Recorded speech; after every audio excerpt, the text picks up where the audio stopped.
Filipino, remontado dumagat. Filipino is the national language of the Philippines and serves as a standardized form of Tagalog, one of the country's major languages. It is based on Tagalog but incorporates elements from various Philippine languages, as well as foreign languages such as Spanish, English, and Chinese, reflecting the archipelago's diverse linguistic and cultural heritage. Filipino is used in government, education, and media, promoting national identity and unity among the Filipino people. As a language, it continues to evolve, adapting to modern influences while maintaining its roots in indigenous traditions. Hatangkayi, often erroneously referred to as Sinauna Tagalog, is a language spoken by the Remontados of General Nakar and Tanay. According to Lobel and Sorbano, there are only 325 speakers of Hatangkayi left. It is a moribund language, meaning that it is at risk of extinction due to the low number of primary speakers. According to Santos and Jimenez, Hatangkayi belongs to the Central Luzon subgroup of languages, making it related to the Kapampangan, Sambali, and Aita languages. Hatangkayi was first recorded in 1972 by Teodoro A. Liamzon, a linguist from Ateneo de Manila University. Liamzon observed Hatangkayi in Barangay Daraitan, Tanay, writing that only those who were 80 years old or above continued to speak the language. As of 2019, Hatangkayi is no longer spoken in Barangay Daraitan, with no surviving speakers left in the barangay.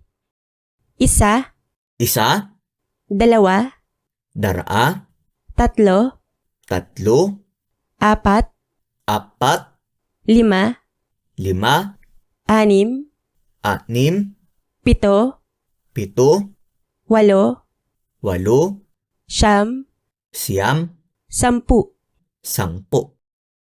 Isang araw, nagtatalo ang araw at hangin. Sabi ng araw, ako ang malakas sa ating dalawa. Sabi ng hangin, hindi. Ako ang malakas sa ating dalawa. Habang nagtatalo ang dalawa, may dumaan na lalaking may suot na makapal na damit. Isang ay daw, minagtalo ay daw at rugus. Kinayi ay daw. Sako matikas kad sitang dara. Kayi rugus. Wala. Sako matikas kad sitang dara. Habang minagtalo po dara, kay unaytan na laki kay suklot makapal na bado. Nang makita nila ang lalaki, nagkasundo ang dalawa na kung sino ang unang makakapaghubad ng laki ng kanyang damit, siya ang pinakamalakas. Ang unang sumubok ang hangin. Nagpahangin na nagpahangin. Pero habang lumalakas ang hangin, hinawakan ng todo ng lalaki ang kanyang damit. Sa huli, sumuko ang hangin. Pagkinitra ilaki, nigkaysa po dara na insina kadsira makapagpahubad kadlaki idpo wading bado, siya pinakamatikas. Iunang sunubok ta rugos. Migparugos ng migparugos. Pido habang lalakas rugos, dadakpang atuo idlaki idpo wading bado. Kadwakas, sunuko rugos. Sumunod ang araw, nagpainit na nagpainit. Sa sobrang init, pinawisan ng todo ang lalaki. Kaya hindi tumagal at hinubad ang kanyang damit.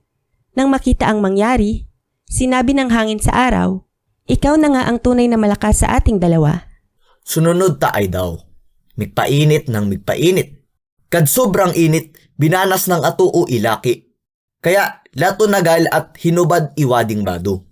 Idpo masuli mangyadi, kinayi idrugos kad ay daw. Sika na nga atuong matikas kad sitang dara.